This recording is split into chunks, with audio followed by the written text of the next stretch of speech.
Hi, folks, and welcome to Think Bowling. This morning we'll be talking to Ray Edwards about his time at Brunswick working on the Phantom series and the instructional video that came along with them. So let's bring Ray in. Morning, Ray. Hey, how you doing? All right. So you said in previous talks that you were an outside contractor when you came in for the Phantom series? Yeah, the Phantoms, they had already been developed and designed, and we're starting to do the initial production on them when I happened to meet some of the guys from Brunswick. I've got an engineering degree from Purdue. I ran pro shops through the 80s. I ran the pro shop for George Pappas down in Charlotte, North Carolina from 83 to 85. And then I had moved back and was living in the Chicago area with my mom and dad, and was running a pro shop out of the garage with my dad, bowling part-time on the PBA tour, never bowling well enough to get out there full-time, but happened to meet some of the guys from Brunswick, and they were explaining about the Phantom project and how they had developed something that was strongly engineering based. And I went up and talked to them and basically started as an independent contractor to kind of put together the informational packages, the drilling instructions, the layout instructions, and the seminar series to try to help explain to bowlers what was so different about the Phantoms, and the fact that they were really keying in on the dynamics of the ball instead of the statics of the ball. Okay. And the instructional video part of it, was that one of the first instructional videos that was put out? That was for a ball? Pretty much one of the first ones that was out. I mean, people will have promotional stuff for balls, but there really wasn't as much interaction between the companies and the consumers as there is today. The Phantom instructional video, basically the first half of it, if you watch it, has nothing to do with any of the product. It has to do with just how the dodo scale works and how it basically, everybody, when you look at a dodo scale, it says, well, I have 3 ounces of side weight, or I have 3 ounces of finger weight, or I've got an ounce of top weight. And everybody thinks that means that there's an ounce in the ball. And it's really not. It always measures the forces, and it can tell you whether the ball is in balance or not, or how close to being in balance the ball is, but it can't tell you how the weight's distributed within the ball. And depending on how you distribute the weight in the ball, then you can change the dynamics, which is what the Phantom was. That whole Phantom series was using the dynamics to control how early or how late the ball rolled, and how little or how much the ball flared, to change the reaction characteristics of the ball. Yeah, and the Phantom, I mean, the instructional video was really important because that was a completely new pour shape, completely new everything, because it was asymmetrical, and most shops had not seen asymmetrical or dealt with asymmetrical pours at all up to that point. Yeah, the only thing anybody knew was where the CG was, and to shift the ball off of the label to create side weight, or to create negative side weight, or create finger or thumb weight. You had a few people that were playing around trying to do more advanced drillings using extra holes. They did leverage weight, but for the most part at that point in 1989, 1990, very few people even knew what their axis was. I mean, pro shops didn't measure bowling ball axes, because until you had dynamic control of what was going on the inside of the ball, knowing where the axis wasn't necessary to lay balls out. Whereas today, if you don't know where your axis is, you're pretty much in the dark as far as fine tuning a reaction. Definitely. I mean, you can drill stuff and be safe, but you can't be very precise in terms of what you're going to get in terms of the overall reaction of the ball. Yeah, definitely. I mean, I think that Moe's Armadillo definitely made that much easier for most pro shops to find. But yeah, that was kind of the stepchild, or the child of, in the Phantom, we actually created the first layout tool that would let you mark the grip center based off of where you wanted the axis on the ball. So once you determined where the axis you wanted on the ball, it had most quarter scales at that time were just a 90-degree angle with a single plastic or a single clear plastic rail that had the markings on it. And so we developed the Phantom Commander, which would sit on top of that. And it had a piece that you clipped on the edge of it so that you could set how far back from the edge of once you had the axis determined on the ball, you could set the clip to get your distance up and down that you were from the center line. And then you put the commander on top of the ball, how far back you wanted, and you could mark the grip center based off of where the axis wanted to be. And that was the first real tool that existed to be able to do that.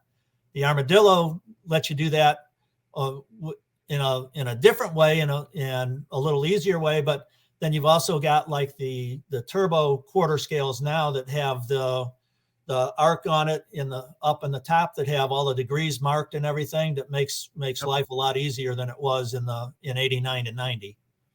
Yeah, I actually have the Phantom Commander pieces in my collection because I thought that it was something different and innovative at the time. So I definitely wanted to have that piece of history. So, can you go into the layouts a little bit? Because I know that there was an original series, and then I remember there was became like a tour series that was like a special type of thing. Yeah, I mean, the original layouts for the Phantoms were the first ball that basically you had the high RG axis marked with a pin in the ball. And by knowing where that was and knowing what was going on, you could create either a real stable reaction so that once whatever axis you released the ball on, that it stayed on that axis and you had no track flare, or you could create an unstable reaction that you could create track flare, which if you go back and look at the patent for the Phantom, that's what they were, the first time anybody really talks about being able to take and create flare in the ball as a usable tool to take the oil that's picked up on the surface of the ball early on the lane and move it out of the way, so that because of the fact that the back end, that there's no oil in the back end of the lane, that you could get dry lane against dry ball surface to increase the friction and increase the ball reaction. So the Phantom layouts, basically, the first one was, I think the original layout number one was the locator pin on the axis. So that would be like in today's balls, if you were to take and put the mass bias on the axis, so you've got your high RG axis on the axis. The ball's not going to flare at all. It's going to be a real smooth motion, and it's not necessarily a layout that most people use very often because it doesn't create a lot of reaction down the lane. It basically creates a real smooth arcing motion. You're basically with the high RG axis or the locator pin on the axis, you're in the highest RG position you can be with the ball. So you're going to get the most length you can, but it's going to be real stable because you aren't going to get any track flare. So all the oil that picked up early on the ball, it's kind of like a 3-piece ball that doesn't flare. You pick up oil on the surface of the ball. So that's going to still stay on the ball down the lane. So you're not going to get much change in direction. The second layout was flipping and putting the riser pin on the axis.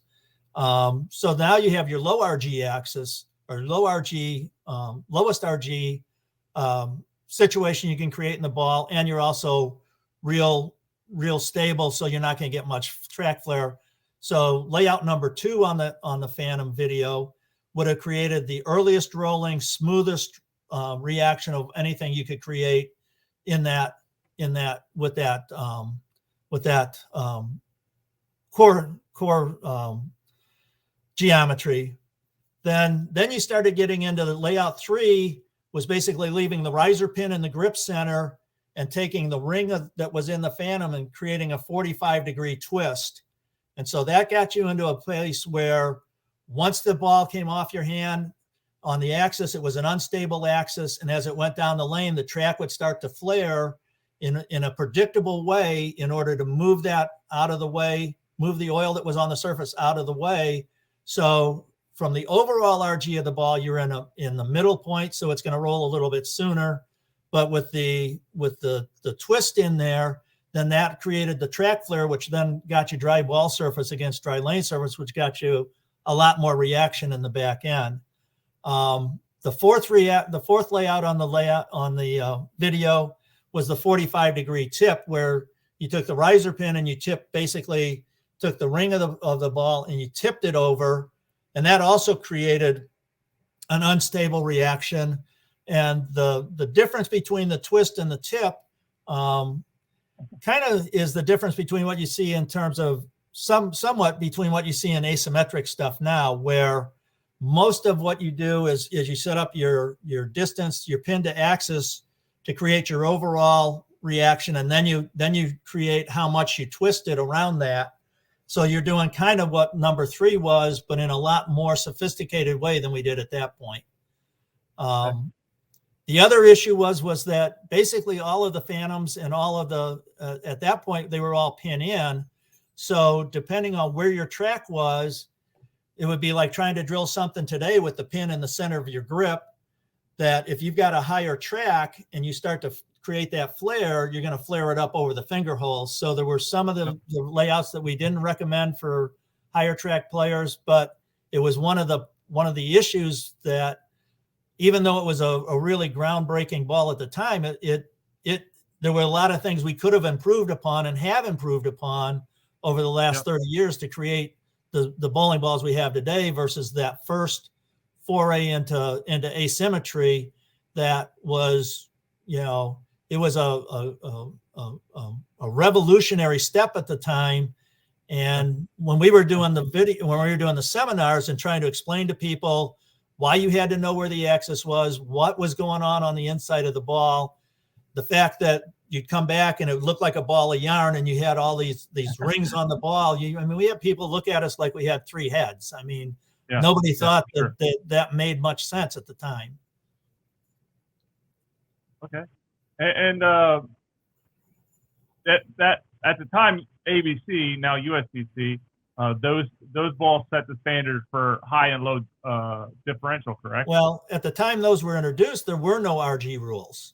The only rules that existed in terms of the balls at that point in time were static balance rules that after drilling, a ball couldn't have more than 1 ounce side to side, 1 ounce finger to thumb, and 3 ounces top to bottom. There were size limits on balls. There were weight limits on balls, but that was it. There wasn't, there was no coefficient of friction rule. There were no dynamic rules. There were no radius of gyration rules. The rules have kind of kept up, and the regulations have kept up as we went. So when USBC went through and did the system of bowling study to try and figure out where they needed to improve their regulations, because those were the balls that were available. The Navy Phantom was the lowest RG ball that was in the market. The Crimson Phantom was the highest RG ball that was in the market. So those set the absolute numbers for the RGs. The minimum RG and the maximum RG was set based off of the Navy and the Crimson Phantom. And then the differential numbers were set off of the testing that USBC did on a number of different balls. Okay. And when you look at the balls, the three balls, the Navy, the Crimson, and the Black. The Crimson is obviously the outlier in that bunch, because the Black and the Blue are similar core shape. Right. And if you look at the cores, the Black and the Blue look like cores that you see a lot of the time today, where anytime you have a high density inner core, for the dynamics to work and to be able to know where the track's going to flare and how the track's going to flare, it makes life a lot easier if the core is taller than it is wide. So if you look at a cross section of a ball from the front, and you look at pretty much every ball that you can pull up, no matter whose it is, if it has a high density inner core, it's going to be taller than it is wide. The more you stretch that, like if I create something that's really tall and really skinny, I'm going to have a lot more differential than something that looks like it's a lot more spherical at the center. However, The Crimson Phantom, that inner core was basically made out of foam. It was a lightweight, like styrofoam. And in order for the dynamics to work, for a lightweight core, it has to be wider than it is tall. And so that's why when you look at the cross section of a Crimson Phantom, it looks like a mallet. I mean, it's goes side to side, and then it actually has a lightweight stem that goes down to the bottom, which created the top weight in the ball to be able to create where you wanted to drill the holes. So the Crimson Phantom is probably the highest RG ball that had ever been made. And you don't see a lot of really high RG balls because most bowlers, they tend to be really hard to get to roll at the right place on the lane.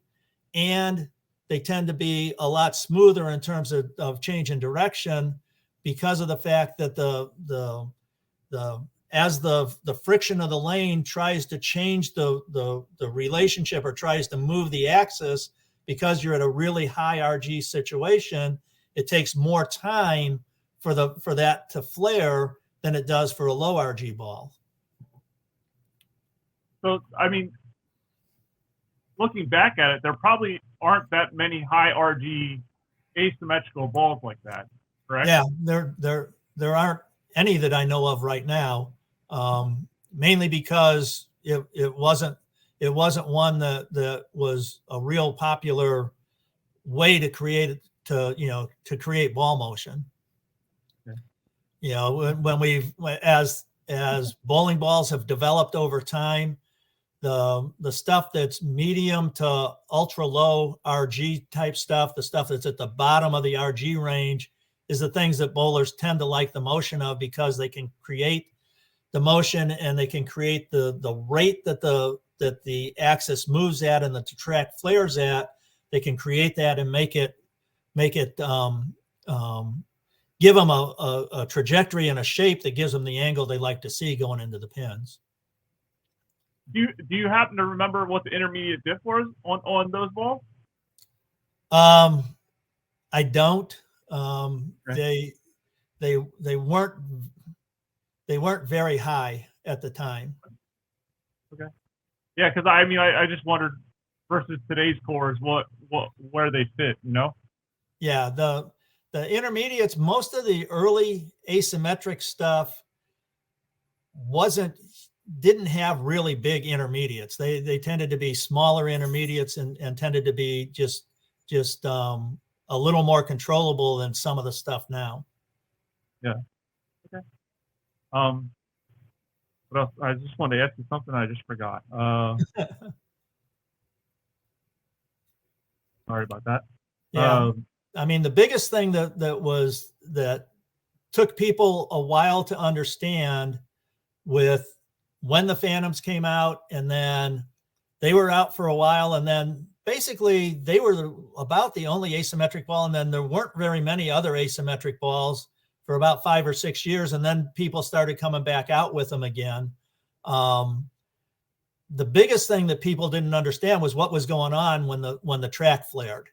You know, with the idea that as the axis moved, that the track is always perpendicular to the axis.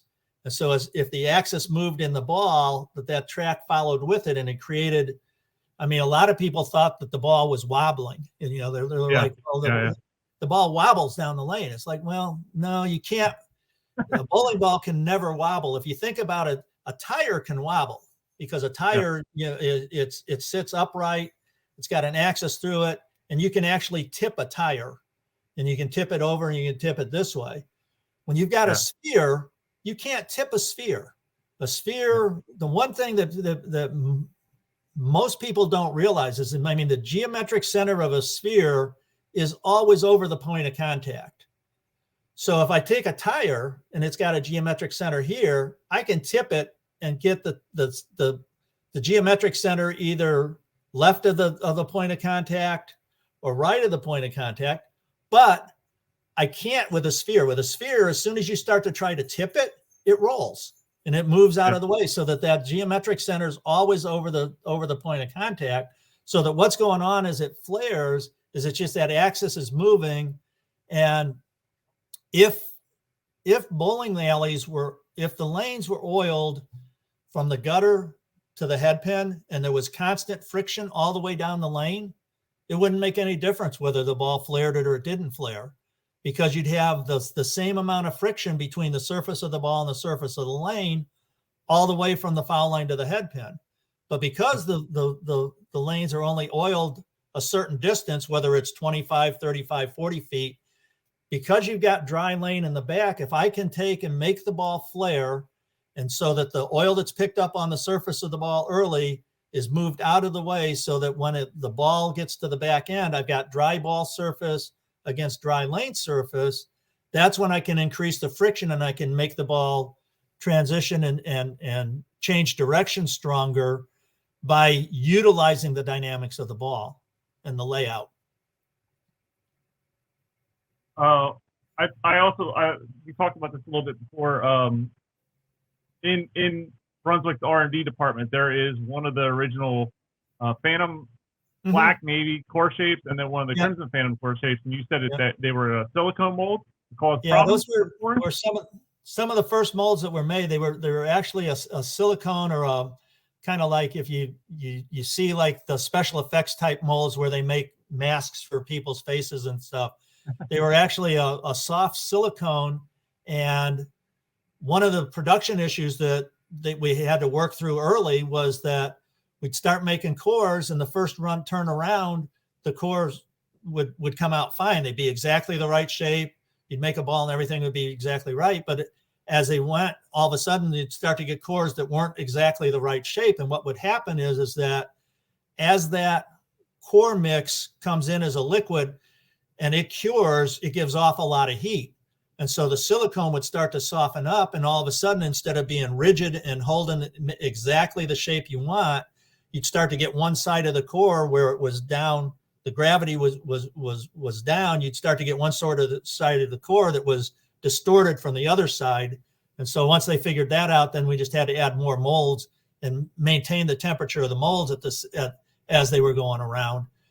Over the years, as we've gone and gotten a lot better at making cores and making different shapes and intricate shapes of cores, pretty much everything now are a lot more solid in terms of the molds themselves, either out of a cast material or a machine material. Some people use aluminum, some people use Delrin, some people use cast materials, but they're all basically hard shell molds instead of that softer silicone mold. Yeah. So something that you learned that probably changed something in the industry by that happening, right? Yep. You know, there's a lot of things that we've learned continuously since like 1990 when the Phantom project was first initiated, where, you know, bowling balls up to that point were precise, but they weren't very scientific. And as from 1990 to like 2022 now, the last 30 years, there's been a lot of development in terms of not only in bowling, but in a lot of stuff. I mean, when you go back to 1990, there were no cell phones. There wasn't the computers that you didn't have a laptop. You couldn't have a video chat like this. I mean, this was like major league stuff. You know, I mean,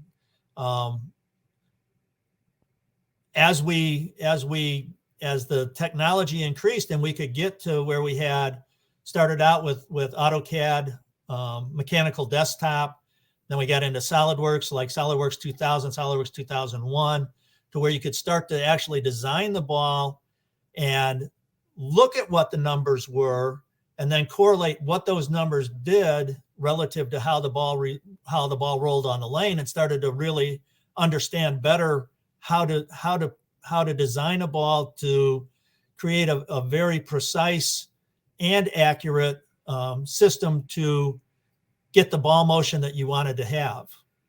Yep. All right. Well, I mean, I greatly appreciate your time. The Phantom series was a big series. I mean, I know that later on Brunswick released reusing a very similar core sheet to the original Phantom, but it was like the Blast Zone, I think, the one of the balls. Yeah, one of them. I think that's right. And I mean, the Phantoms were basically the first ball. Like you said, you had like 5 black Phantoms that you could actually have the same ball, drill it 3 or 4 or 5 different ways and get 5 different ball reactions. Yeah. If you took a crown jewel or you took a yellow dot and you tried to drill 5 of them with you'd get slightly different reactions, but not to the degree that you could change it with like the Phantoms. And so that's kind of the other thing that really had the pro shops, kind of worried with it, because it was like with like a yellow dot or a crown jewel, it was hard to drill it wrong. Yeah. As you got into the dynamics, and the dynamics were a lot stronger, you could drill something and you could make it really good, but you could also drill it and make it really bad. And so there were ways to drill them that you didn't want to drill them. And it was just a learning curve.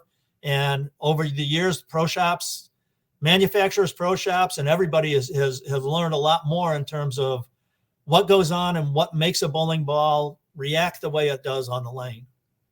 Yeah. And when you talked about certain layouts that you should have avoided, I told you I had my Navy Phantom and it rolled over the holes, and that was definitely one of the layouts I should have avoided, but I didn't.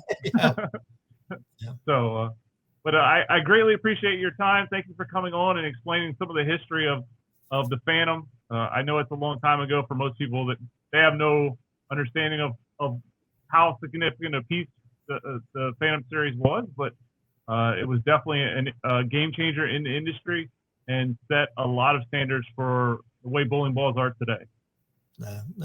That's true, and it's been an interesting 30 years to see how things have changed and grown over the years.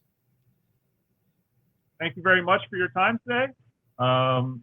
Hopefully we can talk again in the future, and appreciate everything you've done in the industry from then until now. So thank you. All right. Have a great day. You too. All right.